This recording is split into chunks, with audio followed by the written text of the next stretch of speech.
I thought I would be taking God with me to the streets of Caracas where I lived. But what I found out was that he was already present and at work long before we got there.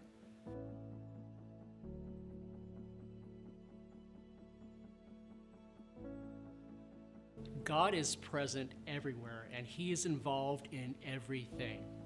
I teach a class called Children at Risk in Global Context here at Multnomah University. I know we're not supposed to have our favorites, but this is my favorite class.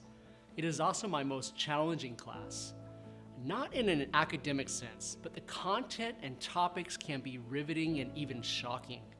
The topic of children at risk is emotionally draining, but this is the case with so many other issues in our world today.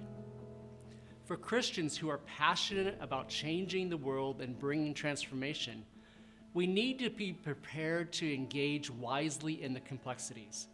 I always try to remind my students that God is present in the mess. He's present in the pain and suffering. Jesus himself did not shy away from those who were most vulnerable in society. He engaged, entered their suffering, and sought transformation. My own background is working with street-living children and youth. Upon graduating here at Multnomah, I left the U.S. to work in Venezuela. I found myself working with a team of people responding to the needs of kids living on the street. One lesson we quickly learned in our work is that God is present even in the midst of the mess. I thought I would be taking God with me to the streets of Caracas where I lived. But what I found out was that he was already present and at work long before we got there. We are not there to save, but merely to join in with what God is already doing in these communities.